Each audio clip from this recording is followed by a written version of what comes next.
गेल्या अनेक दिवसांपासून मराठा आणि ओबीसी हा वाद पेटलाय। मनोज जरांगे यांनी मराठा समाजाला ओबीसीतून आरक्षणाची मागणी केल्यानंतर ओबीसी नेते आक्रमक झालेत। जरांगेंच्या उपोषणानंतर ठिकठिकाणी ओबीसी नेत्यांनी देखील उपोषण केलं। आता ज्यांच्या कुणबी नोंदी सापडतील त्यांना ओबीसीतून आरक्षण देण्याचा निर्णय राज्य सरकारने घेतलाय। त्यानंतर भुजबळ आक्रमक झालेत आणि जरांगेंना कडाडून विरोध करतायत। भुजबळ आणि जरांगेंमधील वाकयुद्ध तुम्ही सगळं पाहिलंच आहे। आता भुजबळांच्या मागे फडणवीस असल्याचा आरोप केला जातोय। राष्ट्रवादीचे आमदार रोहित पवार यांनी देखील भुजबळांच्या मागे फडणवीस असल्याचं मुंबई तकशी बोलताना म्हटलं होतं। त्यामुळे भुजबळांच्या मागे नेमकं कोण आहे, भुजबळ जरांगेंना का विरोध करतायत, हेच आपण समजून घेऊयात पुढच्या काही मिनिटांमध्ये। नमस्कार, मी राहुल गायकवाड, मुंबई तकमध्ये तुमचं स्वागत आहे। मराठा आरक्षणाच्या मागणीचा मुद्दा गेल्या अनेक दिवसांपासून तापलाय। मनोज जरांगे आरक्षण मिळवून देतील असा विश्वास मराठा समाजाला वाटू लागलाय। त्यातच जरांगेंच्या सुरुवातीच्या आंदोलनावर लाठीचार्ज झाल्याने मनोज जरांगे प्रसिद्धीस होतात आले। त्यानंतर त्यांनी उपोषणाचे शस्त्र उगारत मराठा आरक्षणाची मागणी लावून धरली। त्यांच्या आंदोलनाला मोठा प्रतिसाद मिळाला। सुरुवातीला मराठवाड्यातील मराठा समाजाला कुणबी प्रमाणपत्र देण्यात यावं अशी जरांगेंची मागणी होती।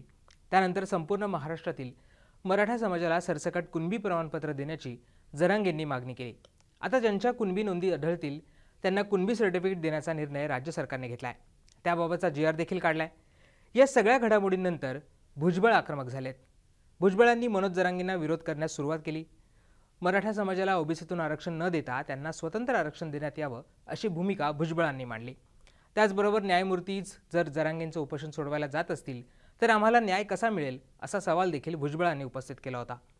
सुरुवातीला भुजबळ जरांगेंच्या विरोधात आक्रमक झाले। त्यानंतर इतर ओबीसी नेत्यांनी देखील भुजबळांना साथ दिली।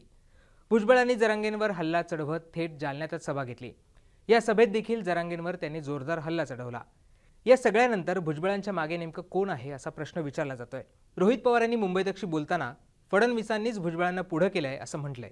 त्यामुळे भुजबळांच्या मागे खरंच फडणवीस आहेत का अशी चर्चा सुरू झाली आहे। ओबीसी हा भाजपचा कोर वोटर राहिलाय। जो ओबीसी की बात करेगा वो देश पे राज करेगा असं फडणवीस देखील म्हणालेत।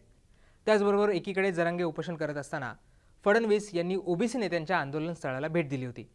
जरांगेंच्या आंदोलनावर झालेल्या लाठीचार्जमुळे भाजप आणि फडणवीस बॅकफूटवर गेले होते। त्यात सरकारमधील एक मंत्रीच ओबीसींच्या हक्कांबाबत लढत असल्याने भाजपसाठी ते फायद्याचंच आहे। भाजपला जी भूमिका उघडपणे घेता येत नाही ती भुजबळांच्या मार्फत पुढे केली जाते। दुसरीकडे जालन्याच्या सभेत देखील भुजबळांनी पोलिसांची आणि त्या अनुषंगाने एक प्रकारे गृह खात्याची पाठराखण केली। जरांगेंच्या सभेवर लाठीचार्ज केल्याचा आरोप केला जातो, परंतु पोलिसांवर या आंदोलनात हल्ला झाला आणि त्यात अनेक महिला पोलीस जखमी झाल्या असा आरोप भुजबळांनी केलाय।